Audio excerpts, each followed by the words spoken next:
Welcome to the Mind Chimp podcast. David, welcome back to the Mind Chimp podcast. How are we doing?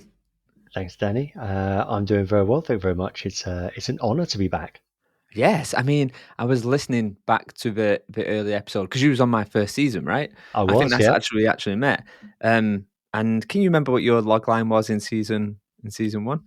Oh, it's a good question. No, I absolutely do not. Okay. Your log line was an L&D battling the dark forces. If I was to ask you what your log line is now, what would it be? Oh, so I'd have to keep the L&D part in there, of course, if it's going to be part of my mission. Maybe maybe something like making L&D work. Is that all right, or is that a little bit too generic? I think it works. Okay. It works. It's simple enough where I understand it, which is Mm-hmm.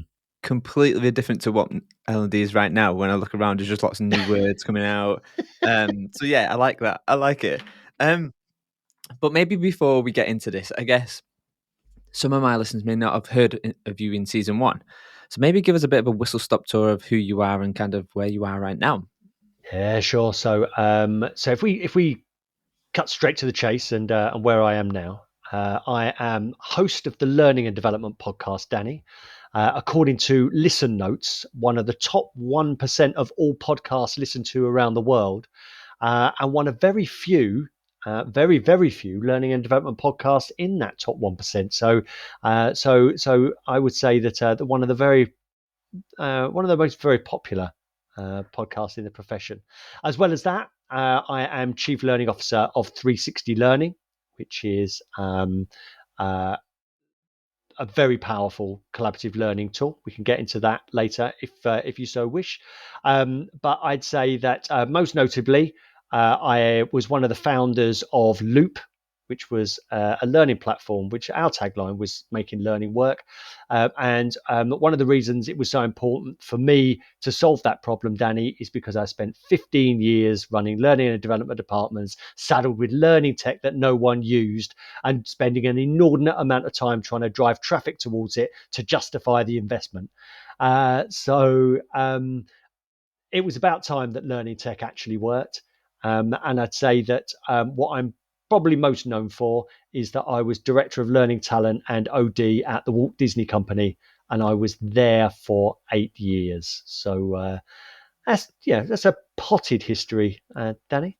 Nice. I'm a fan of Disney in general, mainly from an experience design point of view, which is for another day. But I guess there's a lot going on there. You know, the 360 learning, the loop. Mm-hmm. But before we get into all that, and I do want to get into all that, and actually I want to get your kind of ideas on the future and the state of L&D now. But before we do, I ask my listeners 2 questions. And the first one is this: what's made you smile today? What's made me smile today? No, I'm very lucky that I've got a very beautiful 9-year-old daughter, and she's such good fun. And although I'm not with her every day, I did have breakfast with her this morning, and we had a lovely chat. And she's always a delight. So at a very human level, spending time with my daughter Lily. Nice. And the follow-up question is, I have a list of killer questions here, and it's numbered 1 to 12. And what I want you to do is pick a number for me in a second, and then based on that number, I will give you the question, and then we'll get the answer of it a little bit later on. So, go for it. Pick a number between 1 and 12. Well, I believe 3 is the magic number. 3, okay. Okay, this is good. So this question's only been asked once so far in the whole recordings what I've done. Mm-hmm. So the question you've got, which I'll need to answer in a bit, is what's the one lie you're still telling yourself? Okay, so we'll come back to that a little bit later on. Okay, so obviously 360, you've got loop and all that good stuff. I guess you talked about kind of making L&D work. That was the log line what you opened up with. Tell me what even does that mean? Look, the subtext to that, Danny, is we accept working in a profession where we don't know whether the money we spend and the effort that we contribute leads to any meaningful impact beyond people telling us they liked it. Which could be all right. I mean, if we were a social media platform, the odd like, I mean, it doesn't like attention and likes is what is the currency that fuels those businesses. But that's not what we're in organizations to do. Like whenever there's a genesis of a learning and development team, there's part of a deal that's being set that employees will learn and they will be developed. That would lead to good things happening to them, or at the very least, more opportunity being provided to them. So there's that part of the deal. Then there is the somewhere between 350 to 400 billion dollars spent annually on learning and development. And the deal that our organizations have is that goes some way to improving performance and building capability, but we don't know whether we do. So I mean, there's on the very selfish side, because I've been in learning and development for 25 years, and there's some professional pride. I want to know that what I do makes a meaningful impact. Again, beyond people standing behind a class and going, God, this has changed my life. Because Danny, if that's a Friday afternoon, the thing that changed their life today, it's likely not really to be much of a memory even by Monday.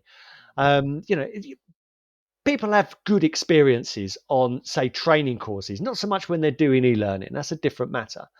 But the way I like to describe it, Danny, is that if learning and development is a dance that everybody thinks that they know, right? So stakeholders ask for the dance. L&D goes, like we'll say, of course we could do that dance. When do you want the dance? And who would you like to come? Employees come along and they know how to engage as well. But Danny, this isn't strictly come dancing. We're not going to engage in a tango here. We're going to do a conga line, right? And I'm going to stand at the front and I'm going to put the music on and kick my leg, and everyone else is going to kick their leg as well. And everyone's going to love it. They're going to feel good while they're doing it. And in the immediate aftermath, there's going to be some elation. And you know what? They might even talk about it for a little while, but nothing's going to happen as a consequence of it. Like, learning and development is dumbed down a lot of the time to learning experiences. We either deliver learning or we provide learning. But most of that stuff isn't designed or procured with an actual outcome in mind that will improve what people actually do, because we don't understand what they actually do or the context in which they are expected to perform, or the organization doesn't actually hold us to account that what we spend will plan to make and has made a demonstrable difference. So look, the long and the short of it, Danny, is we're just about getting away with it. But I don't want to work in a profession that's just about getting away with it. And also, I don't want to blow my own trumpet, but Danny, I am. I spent a great deal of my career, certainly at Disney in the latter stages, not getting away with it, but actually making demonstrable difference, whether that is to an entire country's ability to do a different job with a pivot to digital publishing, whether it be the integration of different business functions so that we were increasing the possibility to leverage a lot of properties in Disney through one person, which improved deals rather than 5 different people going in and doing deals from different departments, and helping business functions to operate. No, I was going to say more smoothly, but that's not what I was brought in with. The example I'm thinking, less dysfunctionally, right? So I was actually held to account to do this stuff, and then you link talent management to that, which was part of my job. I turned conversations that went right. When's Danny going to be ready for the next position? I think Danny will be ready in 18 months, and then doing the same exercise in 12 months later. When's Danny going to be ready? Yeah, probably another 18 months. To actually go, whoa. Can we actually talk about what Danny needs to be exhibiting to actually in 18 months be in 6 months ready, right? So there's stuff like that, which does come with you build up some credibility, you build up know-how, you build up confidence, you know how an organization works, you have the relationships that um, uh, you can utilize in order to get the right stuff done.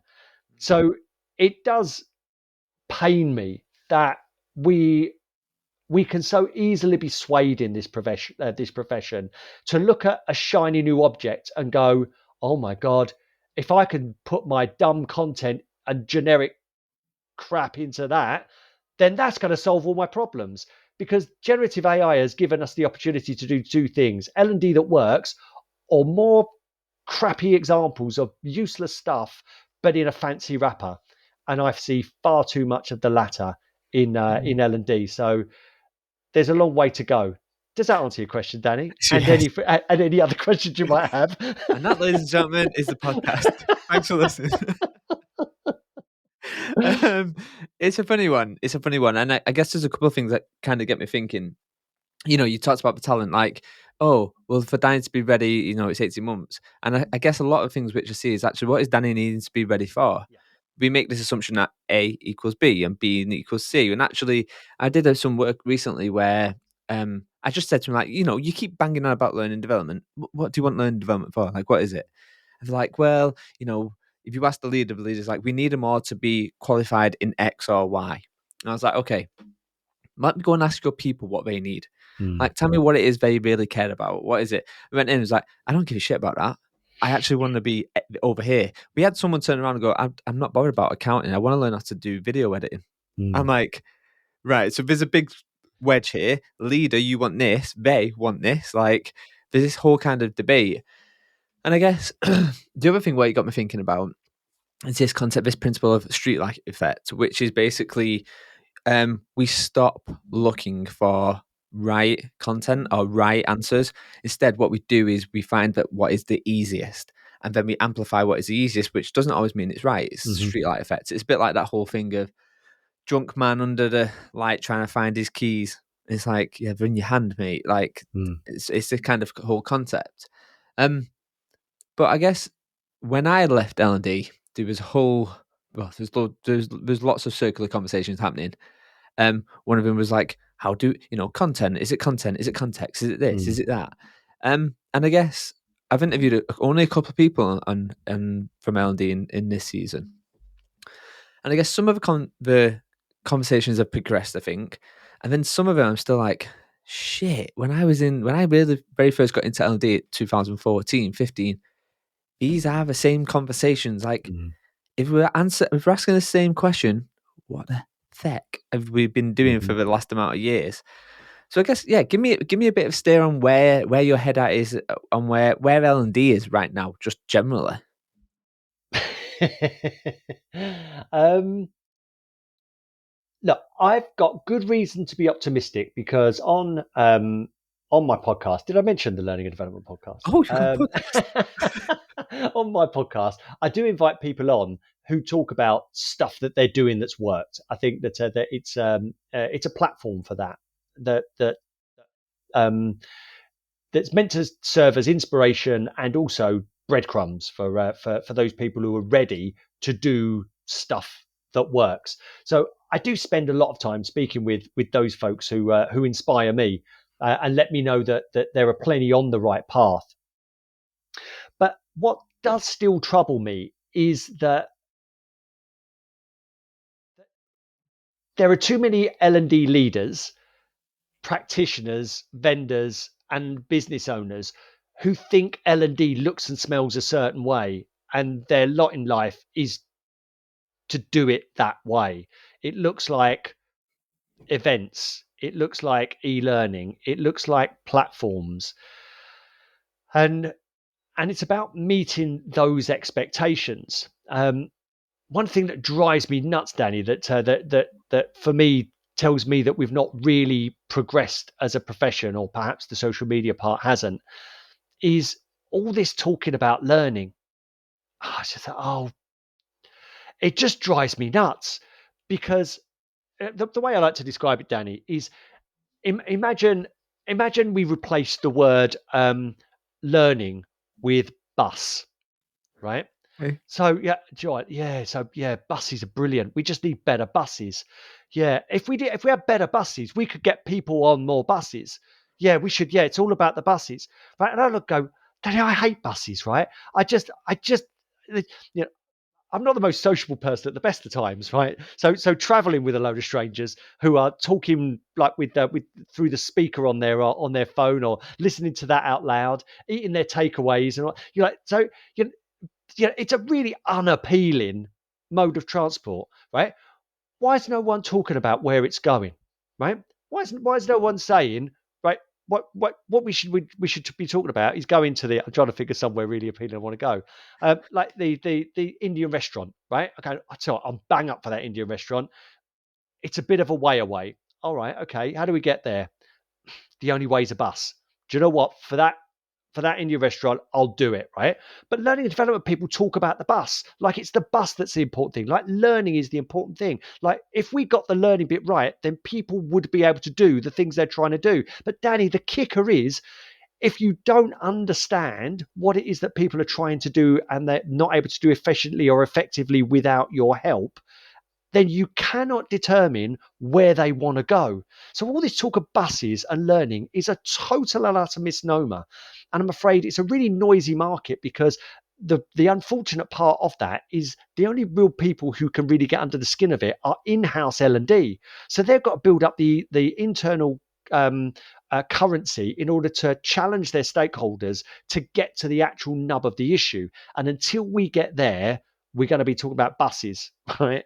We're going to Mm. be talking about creating brain-friendly training.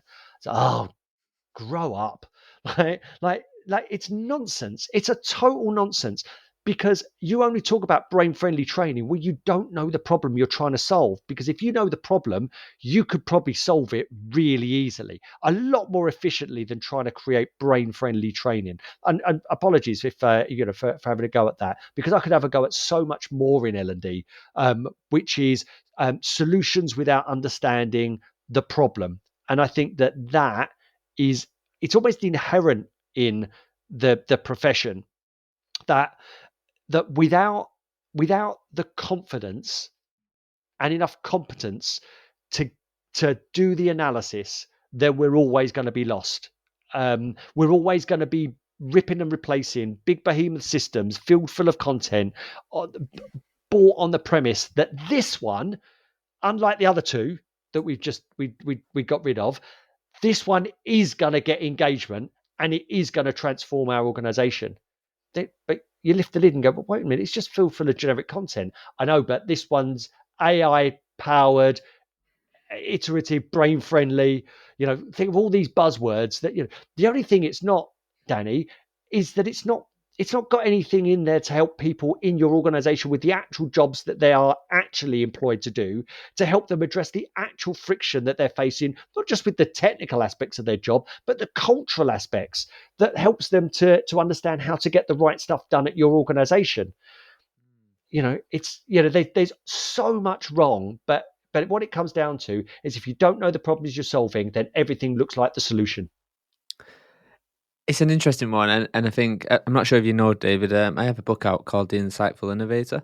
What's it called Um, again, Daddy? it's The Insightful Innovator. But it's fascinating. There was a bit. I was having a conversation with someone recently. I was like, the hardest bit about the book was deciding what stays in and what comes out.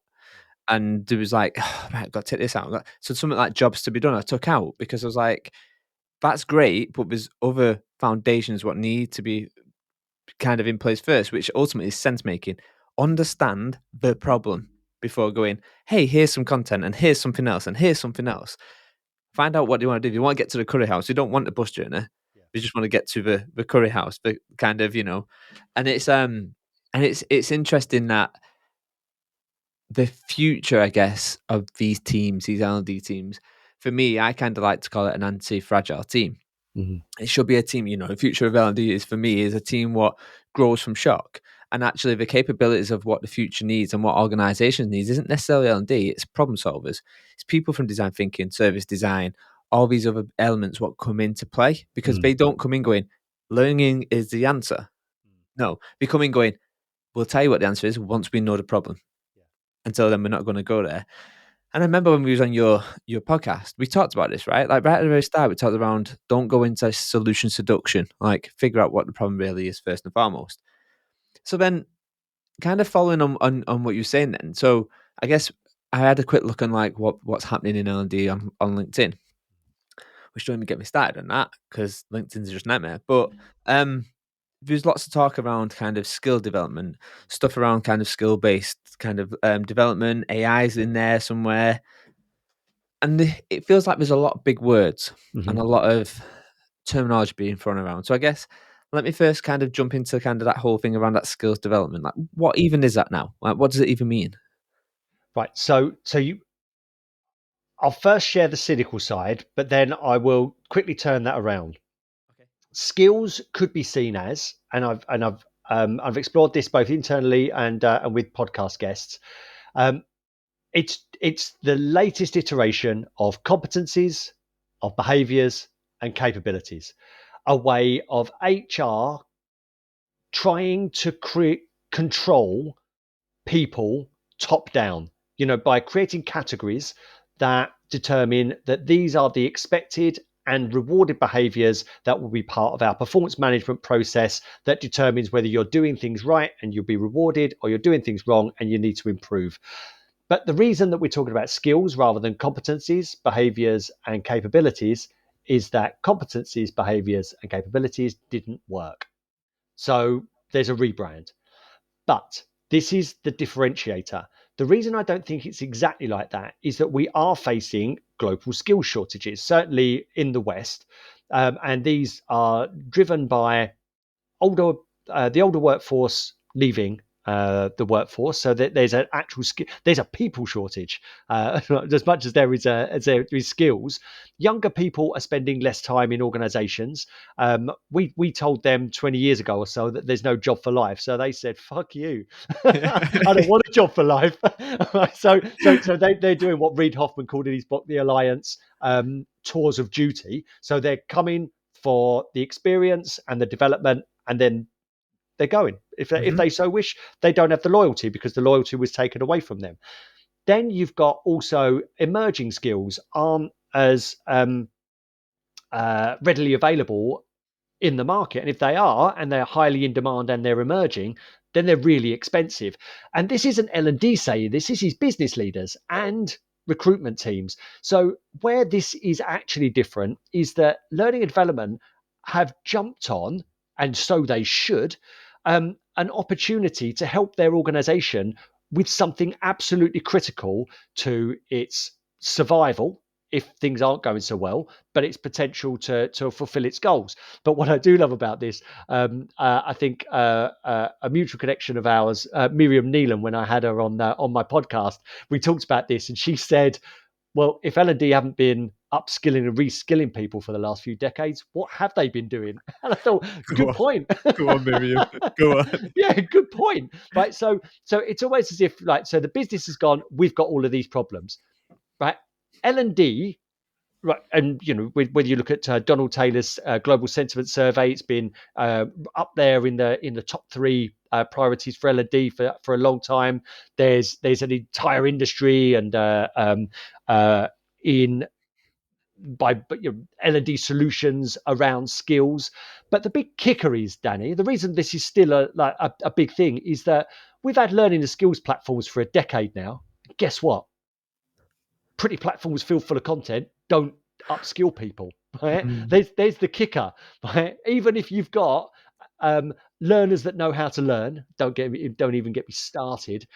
10 million pieces of content and a smart algorithms that helps you filter generic content that doesn't relate to anybody's job. Oh my God, it's still a priority because none of it worked, right? So you've got a problem that is even more urgent than it was before, and a learning and development team that I think finally with AI can eliminate the heavy admin involved. When I was at Disney, we did this exercise on job families.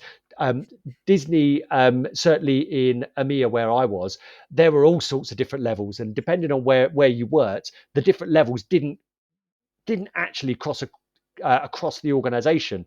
You had executive directors in one area. You didn't have executive directors in another area. Administrators, coordinators, and assistants were doing all the same job, but coordinators were being paid more, and all of this stuff. It just needed to sort itself out, because if you were going to operate as one coherent business, then you needed to provide career paths and opportunity, so that not only were you rewarding the people correctly today, but people could actually see that they could get on. Imagine being a manager somewhere and earning 65 grand and then being told, we got an opportunity as a head of, which is the next level up, but you're going to have to take a 10 grand hit on your salary. So what?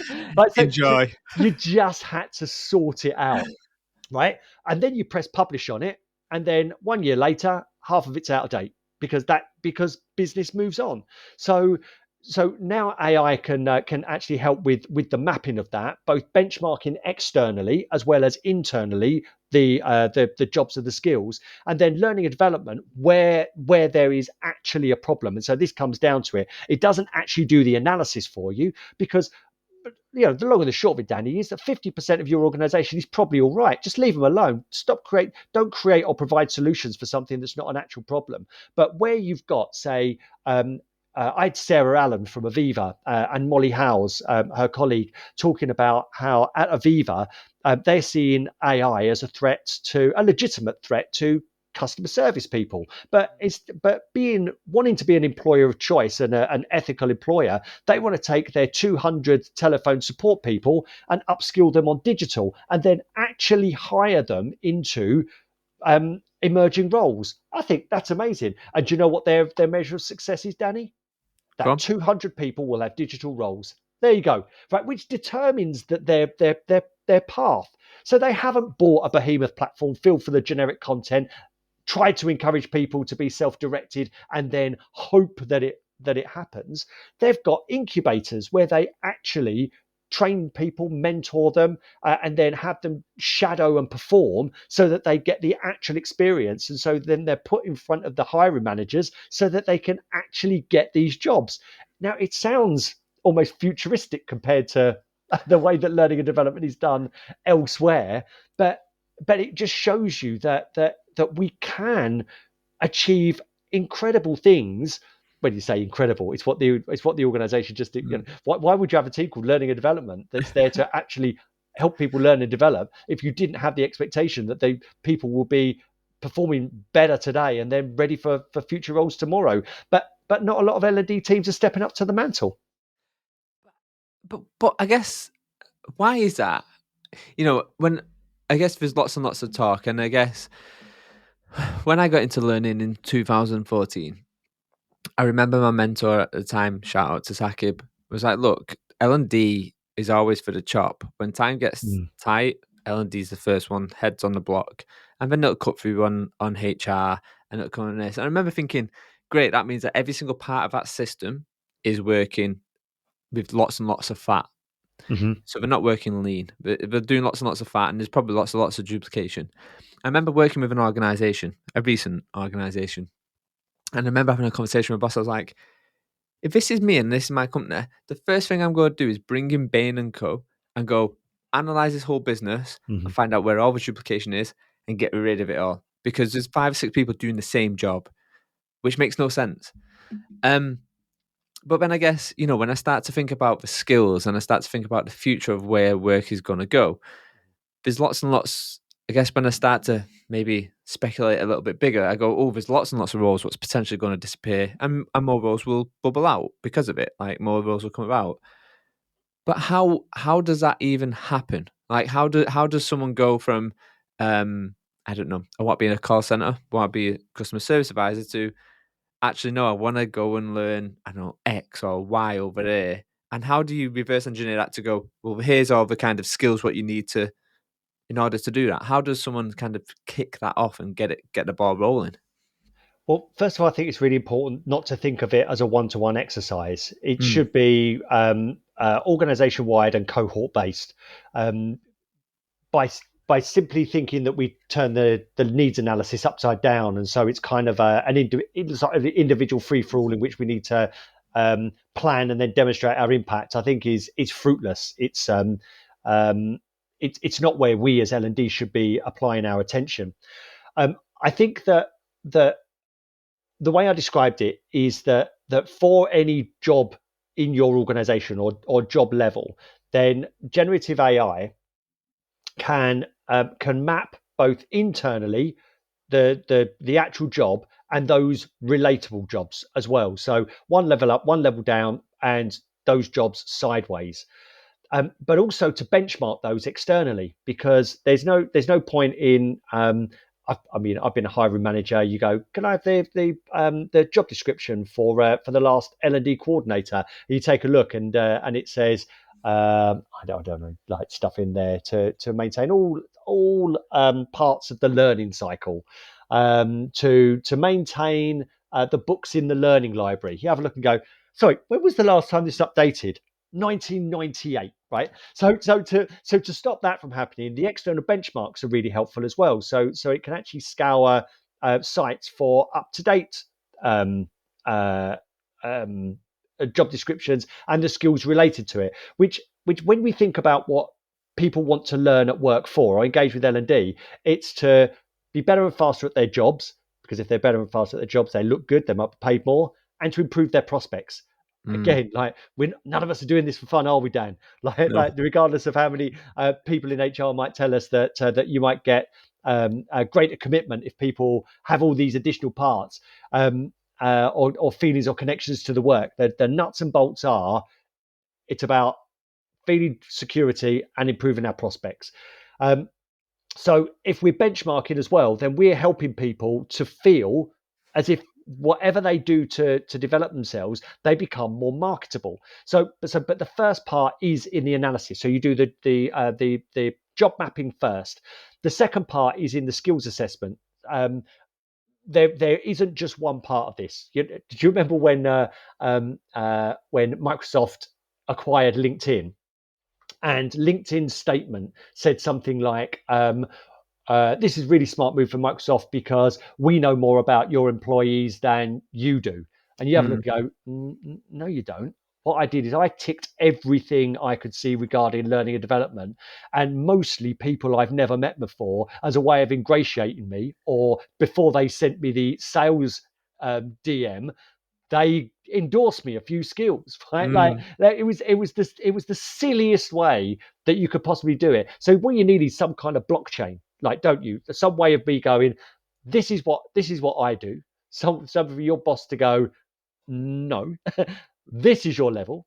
Then you've got peers who go, this is your level. Clients and stakeholders and people that you work with going, these are the skills that you have, as some way of. And this again, so what's the problem that's solving? It's so that a hiring manager can take a look at the assessments that are being made and say, do you know what? Danny's worth interviewing for this, right? I'm not going to give you the job, but it's going to be an aid, right? Now, quoting Donald Clark, generative AI is as bad as it's ever going to be right now. But what I've just described exists. Now, what we're going to do is keep an eye on the goal. The goal is that we have a way of both assessing, mapping, assessing, and then providing career paths for people in our organizations, so that we've not just got keen and willing self-directed learners like who are just following their passions. I might be a software developer, but one day I want to be a flutist. It's not, but there are L&D teams that provide all of this, but we don't know what people want to do, right? Give them career paths, show them when you're here, you could get here. If you want to go sideways, the transferable skills can take you over here. But this is all dependent upon there being a job opening and you being ready, right? So whilst the job opening is coming up, I'd be doing this if I were you, right? Not just sending people towards generic content, but understanding as L&D that those transferable skills, what that means actually here. If we think of something like influencing stakeholders, right? You could buy a book on it, you could get some e-learning, but nothing will tell you how to influence stakeholders in your organization. So influencing stakeholders is absolutely critical if you're going to gain support for your ideas, if you're going to develop a profile worth your salt, if you are going to gain additional resources in your organization. You need to understand how your organization works. Are decisions made by consensus? Is there like tall poppy syndrome where the tall poppy will be cut down? Are you is it truly entrepreneurial? And do you actually need to gain support more broadly and maybe get a sponsor? All of this stuff is going to be unique to your organization. So you've got to give somebody a map of the territory and say, right, this is what's required here. This is the benchmark outside. But to actually truly develop the transferable skills to put you in the best position for a hiring manager, this is the secret sauce. This is how we do it in our organization. And generative AI can help us with every single part of that, because whereas a lot of L&D is about providing the learning, which is, I've mentioned it before disparagingly, vast suites of e-learning or learning content, or an exhaustive curricula. A lot of it's absolute nonsense. It's going to make absolutely no difference whatsoever. There's research and studies to back that up. Not least Dr. Richard Clark, Dr. Dick Clark, who shared with me his near far transfer, which actually states if the learning environment isn't almost, if not exactly the same as the working environment, then there's almost no chance of learning transfer. Almost none. So if you got 10 million bits of content that don't actually relate to the work that people do, that you might as well have flushed it all down the loo. It's not going to make any difference, right? And there's only a very small percentage of people who can actually take like something that's broadly generic and apply that to their actual situation. So what you actually need to do is turn your organization's proprietary know-how that may be tacit in people's minds. It might be observable, so you can see it in the way that people work, and it may be documented in some way. And this might be the bridge between learning and development and knowledge management. You need to get it out, get it down, let AI turn that into guidance and support that is linked to how people actually are exhibiting the expected and rewarded behaviors, so that everyone stands a great chance. Now, I'll go back to, if you plug that into your organization's Google Docs, it'll probably be a shit show right now, but this is as bad as it's ever gonna be. So I think that we need to just jump on board. The principles are there, the raw technology's there, but in the same way as ChatGPT 3 was launched just less than a year ago, from when we're recording this, to right now with the advances that have been made with its incorporation into Microsoft documents and the co-pilots, into ChatGPT for enterprise, and everything that's coming down the pipe, we are months away from it supercharging L&D's efforts to actually assess and upskill people in our organizations in a way that we would only have dreamt of, just a year ago. It's fascinating, right? Because you either sit on one side of the coin, you're either excited by that or you're shit scared by that, depending on who you are within an L&D function or what you do. Yeah. And I was chatting to the AI global head of AI at IBM a couple of weeks ago, and he was saying 94% of HR interactions with its employees, and I think he talked about the L&D in there as well, it's already done through their AI. 94% of HR interactions is done through automation and AI. And you go, cool. So what's your HR doing now then? Like if 94%. I completely agree. If you imagine, right? So your employee relations, right? So a lot of business leaders will have their employee relations business partner, and they're there saying stuff like, we're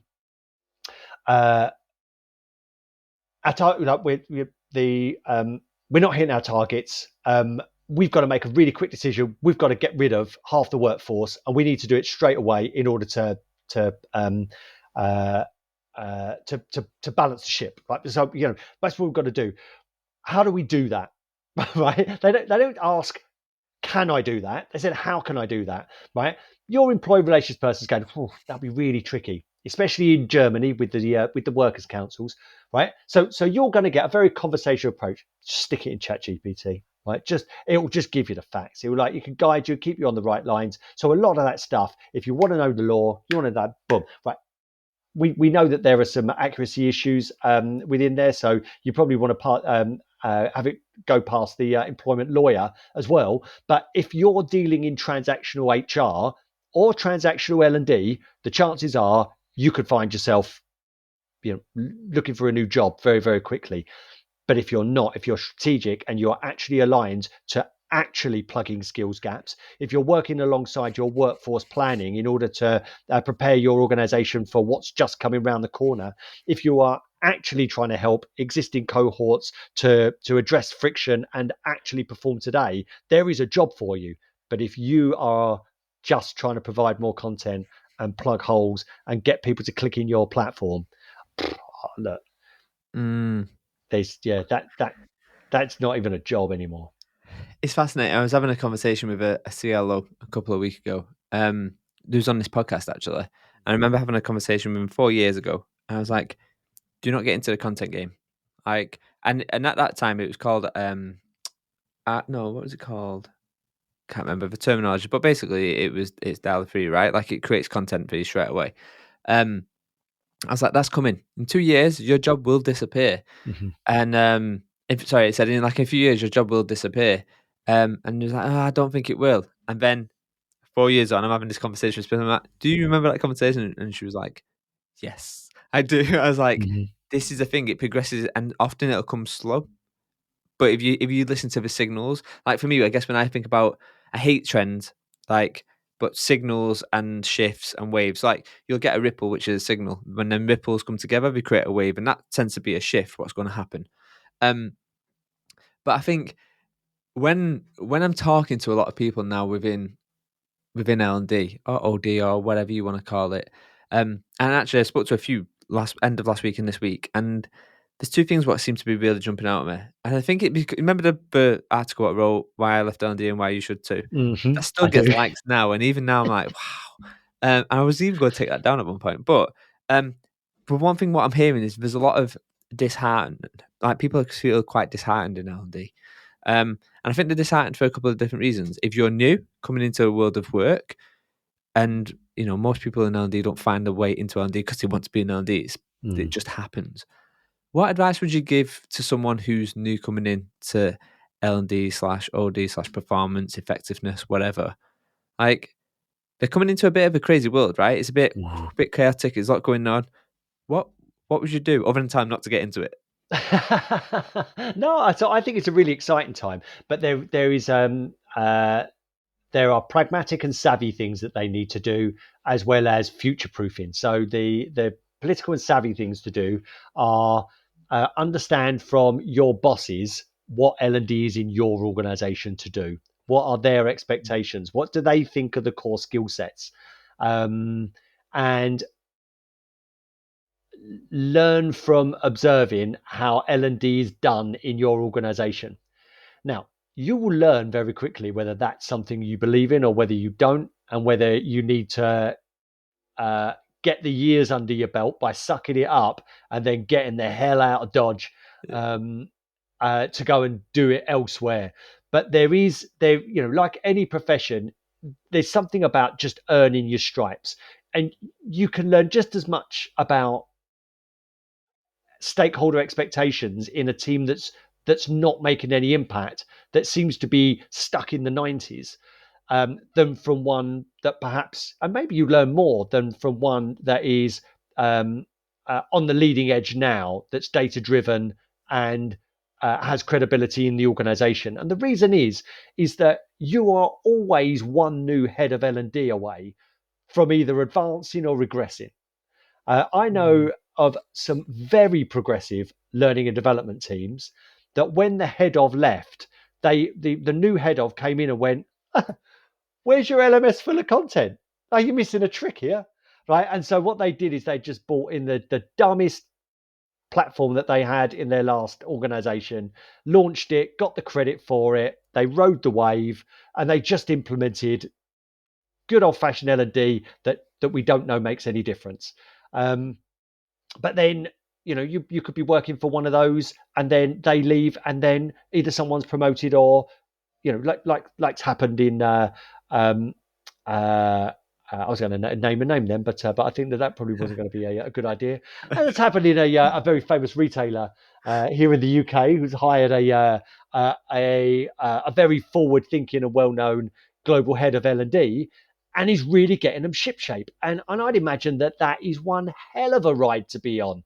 It's going to be really challenging because retail is challenging. But in order to challenge yourself to be an L&D team that hangs its hat on efficacy, that's where you want to be.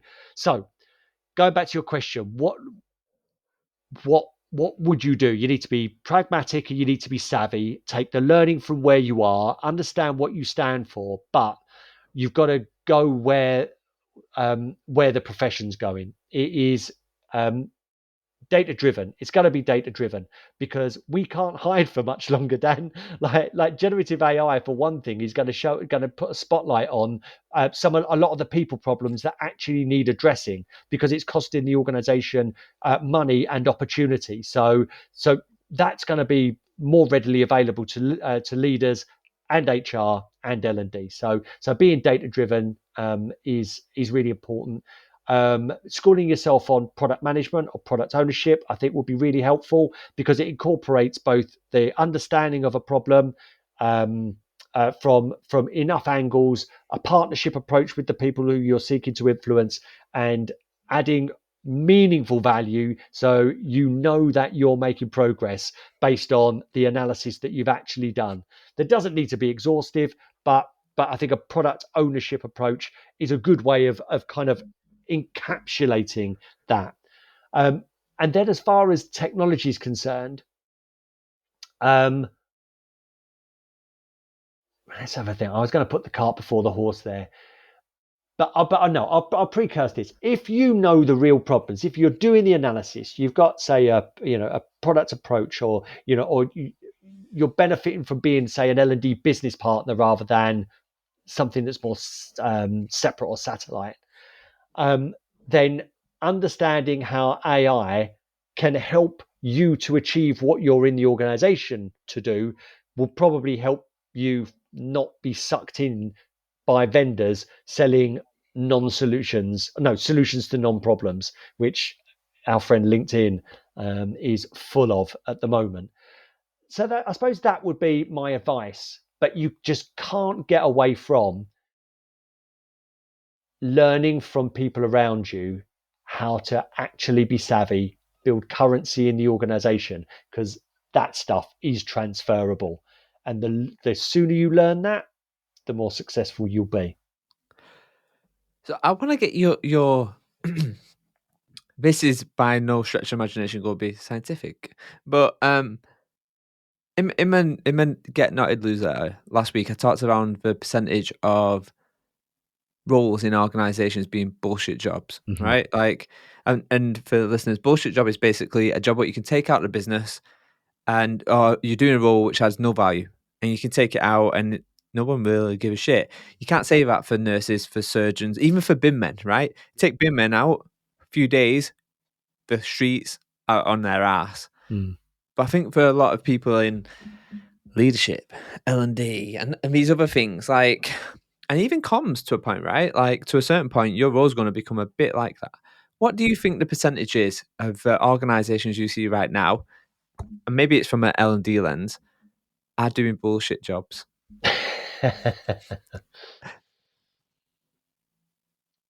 Right. So I think from looking from my experience, I reckon that a lot of organizations I work for, you could reduce the headcount by a quarter and you wouldn't, and you need to shake things up. But I think that things would work more efficiently. I think that there are good people covering the backsides of not so good people, whether those people just aren't at it, like who aren't giving enough, or they're just not contributing enough. And I think that those people, we've all worked with them. You look and you go, what do you do? And it's not their job title, it's their style. So I've worked with people who are brilliant at playing the game. They profile themselves. I've been in those meetings where everyone's presenting their what they're up to this year. So this is my plan, right? We're going to overhaul performance management. We are going to Um, uh, Introduce so and so initiative. Talent management is going to be overhauled so that we're not talking about the times that people will be ready, but the actual activities and all of this stuff. And someone says, I'm going to be uh, uh, looking at our reward system. We're going to introduce a new portal for employees. Right. So there's all this big stuff. And then someone Mm. says, yeah, I'm going to make sure the HR managers know all about all the things you're doing. I'm going to manage them and make sure my clients got all the support they need. Right. So you're going to take the credit for all our work and you're going to use it as a profiling opportunity to cover your backside and you're not going to do anything else. Right. Stuff like that, Dan. Right. Mm. I'd get rid of that one. Yeah. Right. Because there are some people in our organizations who are really good at using the organization for their own benefit, right? Rather than adding the value that you'd expect from paying them the wage. And I reckon it's about a quarter of the organization of people who are perhaps coasting. So I reckon Mm. we can cut them. But I'm not sure that those are bullshit jobs. I just think that you've perhaps created a support system around rubbish workers. Yeah. Yeah. It it's a tricky one because if I think about some of the organisations where I've helped, in sometimes it often comes down to a unaware leader. So Mm-hmm. I was having a chat with our mutual friend Gemma Patterson recently, and we was chatting about this, and I was like, you've often, we were going back and forth, and the general feel what came out was actually you've got this person at this role up here. I mean, you've got this layer underneath him of these great, sparky, kind of innovative people, and they're like, they're smashing the ceiling because, like, no, you're doing this wrong. Like, you're using old school change frameworks and whatever else, and then it's that case of you find yourself just butting the heads of this one person at the top because they refuse, they either have a lack of self awareness, or they refuse to change because ultimately their bio in the business is how do I look good? And Yes. they add this ambiguity into it to kind of go, well, this is where I add this value in this Mm. ambiguity space. Like utter bollocks. If you disappeared, the business would be much better because it would be direct, it would be Yeah. leaner. And I just think becomes a point where you can go, yes, I can push uphill, push uphill, push uphill. But at some point you are just impacted by a shit leader. Yeah. And there's just no way around it. That's a bit of a rant there. I went off on a I think I've worked with that person as well. Like, that right. So yeah. So yeah, your boss's boss's boss, and they are motivated by looking good. So much effort, too much time is spent trying to make them look good. Mm. Um, so I was in a job, and whenever that leader was coming over to the office, we used to reference Return of the Jedi. I don't know if you're into your Star Wars, where it goes like the Emperor is coming and he's not happy with your progress. Okay, we'll redouble our efforts. So it was all about how to make the Emperor look good. It's like, oh my Yeah. god, nonsense. It's madness. It's madness. Tell me about 360 because Mm. obviously I'm not in the learning world too much now, and there's talk around Vendorly coming back, but Mm. and so I've kind of slowly started to look at actually what the space looks like. But obviously 360 acquired Loop, and that's probably about as much as I know. Mm. Obviously, we speak every now and again, and I know a little bits, but yeah, tell me a little bit more about 360. Yeah, so 360 acquired Loop at the end of 2021, and it totally made sense because Loop was built on the premise that, well, first of all, it was the learning platform that I wish I'd had. Like all those years of trying to drive people towards a platform to increase engagement and justify the investment, even though people were voting with their lack of engagement, that it just wasn't valuable, right? So Loop was created to say, well, we'll only create useful stuff, right? So it's a super intuitive, easy way of creating resources to help solve problems that scaled local know-how from within the organization for the benefit of everyone, right? And the first thing that we found with Loop back in the day was so I joined in 2015 was everybody loved it. You put it in front of Mm. employees, they absolutely loved it. And we're like, whoa, wait a minute. There's some secret sauce on this, because people don't like their learning platforms, and people, it's just really easy. It's really intuitive. I can see what I need. Search is great, and it's only got stuff in there that's aimed at helping people do their jobs in this organization. So that's how we built it out, and then we built campaigns around it, because the value that you have in a learning platform isn't that people know where to go. It's that before they even think of that they need some help, you surface stuff. You give Mm. them a text, or they might get an email, or something will surface in Teams or Slack that says, "Oh, you're doing that. This could be useful." So it's about guiding and supporting people to do more of the right stuff. So 360 Learning snapped it up, because that's what they did. But they did it massively for enterprise clients. Their whole thing is collaborative learning. It's the world's #1 collaborative learning platform. It helped that they got $240 million worth of funding, which at the time, and maybe still might be the case, was the single biggest raise by a corporate learning platform ever.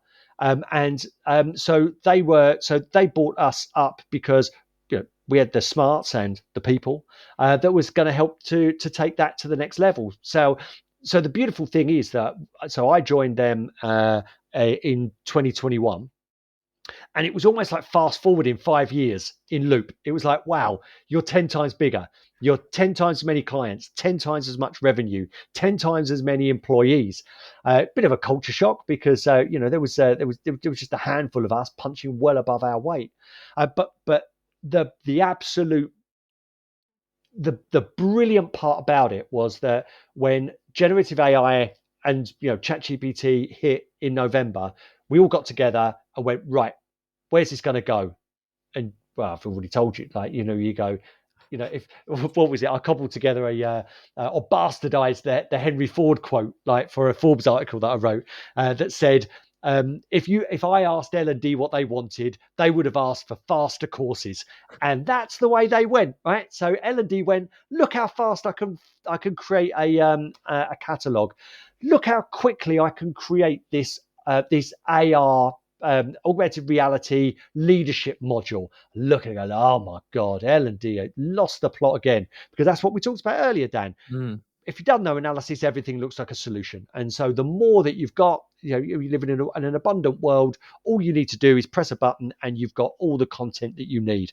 But that's not the way the world's going, because employees again will vote with their attention, and they will not click, because they don't want content. They want help with what they're trying to do now that they're not able to do easily and effectively in service of the job they're trying to do, so they look better in their organization, so they improve their prospects. It's a that is it. And the if you could use AI and your vision in L&D to reduce the friction, so that you can help them to do what they're trying to do but better, then you're on a winner. Remove, don't add, remove, take stuff away. So this is what 360's mission was as well, that instead of buying that behemoth, what you should do is understand what it is that your people are trying to do and they're not able to do. And so they've got this brilliant thing within there about upvoting learning needs. So you're trying to do this. You've joined 360 Learning. You have a look and go, well, it's a fully remote team. How do I get to know how to do the right stuff and how to get known for doing the right stuff? There's a learning need, but it's not a learning need. That's actually a request on how to understand something that's Mm. integral. So that's then upvoted. Something's created on exactly that. So actually helping people to do that stuff, but that works across enterprise. So there are customers like Michelin, like global around the world, Haribo, Decathlon. These massive enterprise clients Great companies. who are using this approach to understanding the needs of the individual in order to craft collaboratively created content that stays dynamic, but is all around helping people to do what is required in your organization. So that's kind of the kicker. But I'll invite you back into the conversation again in a sec, Dan. Once I've finished, that we recently acquired Elamp, which Mm. is an AI powered skills tool, which helps to map an organization's skills, benchmark against external roles to create career paths for individuals, so that when you add that level of understanding, and also the individual skills assessment, which can be validated by managers, peers, stakeholders, you name it. So you've got kind of this validated assessment of what somebody's capability is within their role and the benchmark role. Then Nice. the collaborative learning element can help somebody to become even more valuable inside the organization, so that when it comes to their how appropriate they are for open roles, they're in the best possible position, so that hiring managers can take a look at that kind of assessment. It doesn't replace the hiring process, of course, but it goes a long way to making sure that the people who work in and understand your culture are better placed than the people who don't work there, who don't understand your culture, which has always been a problem that I've considered, that if you're over relying on external hires because you're not developing your people, that you're missing a trick. But this is where I believe that the ELAMP for 360 learning, but generative AI used in the right way for L&D, can finally have us say we're doing valuable stuff because, and then you can point to the internal mobility goals and metrics, rather than, oh, they completed it and they stayed to the end and they liked it. Nice. And I think there's something really nice about that. I guess when I'm thinking, the bit what you just touched on there, there's a thing what happened recently with IDEO, right? Like they've just announced a massive layoff. IDEO, for them who don't know, is a massive design innovation company. Recently, pretty much thought as maybe in the top three biggest innovation companies. And there's this thing around, oh, we're getting rid of everyone. And I'm like, well, what did you expect? Like the biggest shift I've seen probably since 2019. In fact, when maybe the second time I came on your podcast, it's like there's a shift from bringing companies in to help us with our problem to bringing companies in to help our people with our problem. There's a Mm, massive shift. So there's this whole capability change now. It's like we don't need to keep buying the capabilities. Help us develop our people so then they can look after their own problems. yeah. It's like, and then you've got this big shift of people going, I'll give you a 1 day boot camp on design thinking. You'll know everything. I'm like, you set them up for failure because they're going to go out. They're not going to be able to deliver anything. There's going to be no business impact. There's going to be no decent outcome out of it. And then it's going to go, that was a load of shit. I'm not going to Mm, do that again. And I think what I like about that and what you just discussed there, that kind of whole ELAMP and how that is, there's a big focus on, like say, delivering internal value, right? Like mm. that sounds like that's where it is. It's like a flywheel where it's constantly flying back into the That is it. organization. I really like it. I really like it.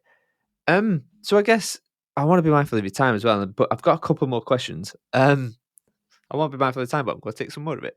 Um, I guess for me, when I think about AI, and I was having this conversation with who was it with? No, I can't remember.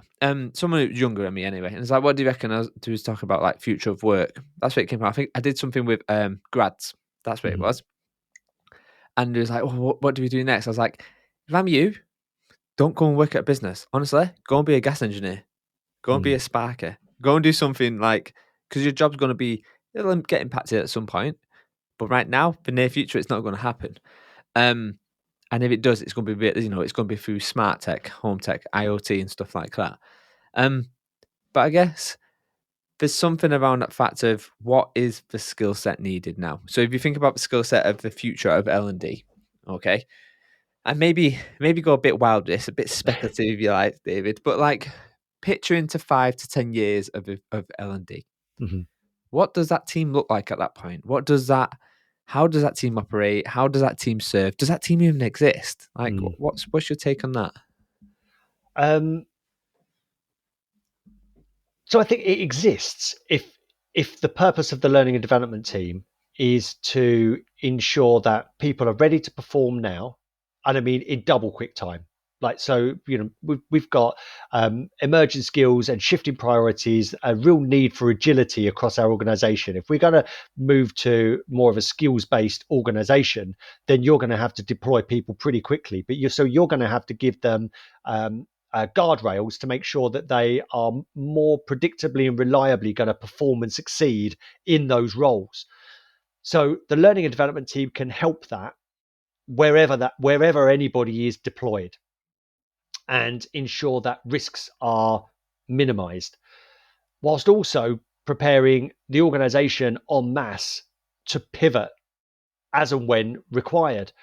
Now, learning and development in my ideal world, Dan, in 5 years, will be ensuring that the enormous amount of money and time spent on management and leadership actually delivers a result as well. Because that's been the biggest money pit, I think, in business history. What a waste of money. Every single penny ever spent on that has ever been, because we've never helped anybody do the actual job.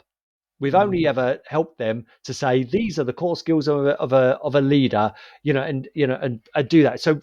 So finally, we will be equipping managers and leaders with the skills and the high level capabilities to actually be successful in those jobs that they're employed in. So there's some actually really critical roles, but it's going to be, as I said to you before, in product management, in the analysis, in the stakeholder management, with the having the gumption to actually bring a stakeholder with you because one thing that I don't think he's going to change in a hurry, Dan, is when the stakeholder says, Dan, could you do us some training? Right? Like the yes, we could do you with some training for you crowd. Hopefully that becomes extinct because it's just not needed. AI can do that better than a human. Just pull together, the remnants of courses on the internet and then deliver that. It could be just as successful because that stuff doesn't work.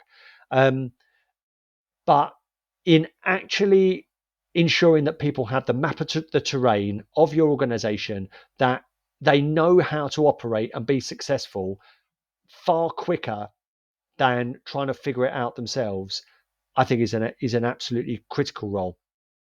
But it's not going to be the provision and the delivery of training and learning. I love what Nick Shackleton-Jones says about this, about learning elimination. I think that's got to be the way. Just guide and support people to do more of the right stuff instead of relying on them remembering, which has got to be the most fragile way of possibly influencing the way that people do their work.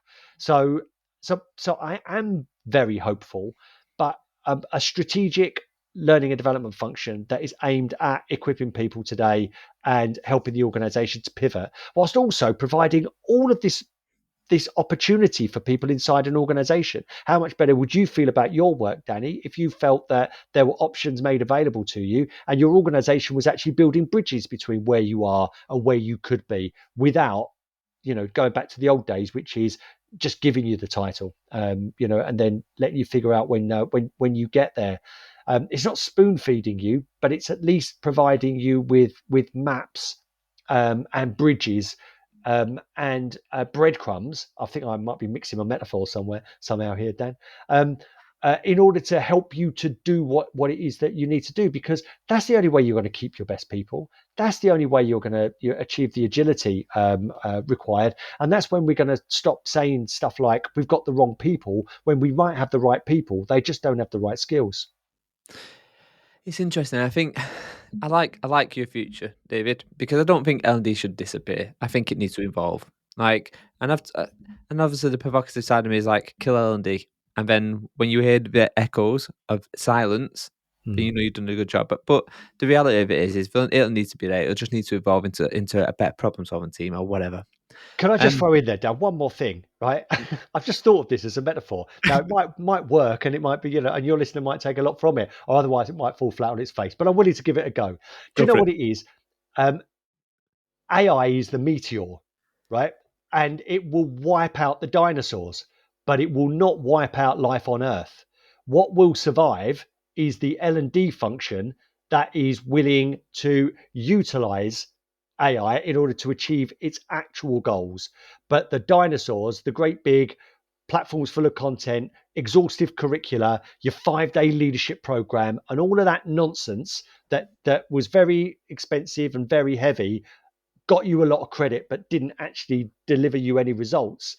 That will be wiped out. And like what happened with the meteor after the dinosaurs, smaller, more agile life that was able to withstand that hit, that's what's going to be left. And I think that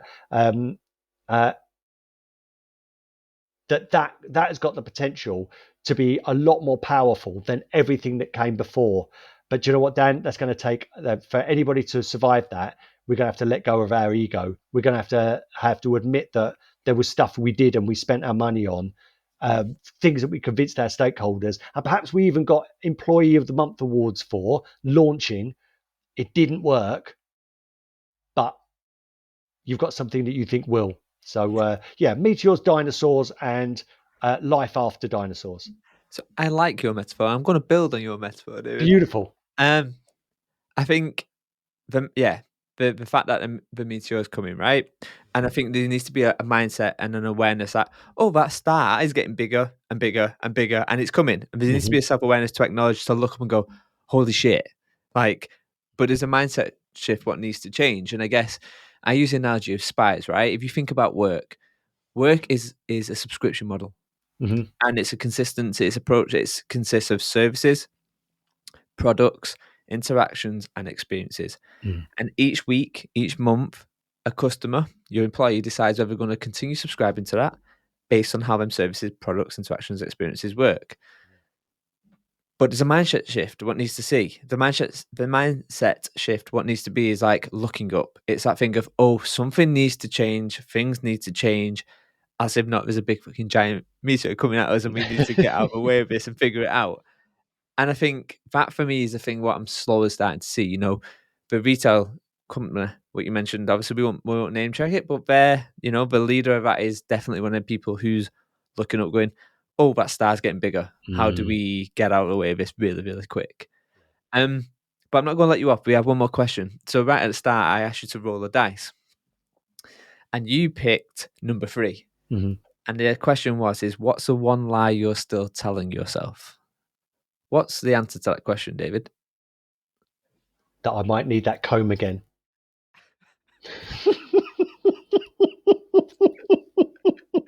Amazing. Oh, he's just looking at the side going, do you remember me? We're gathering dust. Oh, wow. Wow. It's fair enough. It is fair enough. Where can people follow you, David? Where can they stay up to date? I don't know if you mentioned it, but you have a podcast, so maybe mention that as well. I do have a podcast. Thanks for mentioning it, Dan. Yes, I'm the host of the Learning and Development Podcast, and you'll be able to find me on Twitter at David in Learning, or X. Sorry. I am over on Threads as well. It's a much nicer place to be. But also, you'll be able to find me and a lot of what I'm talking about at 360learning.com. Awesome. I'll put all of them in the show notes. David, been an absolute pleasure as always. Thank you for coming on. Thanks, Danny. I really enjoyed it. Thank you.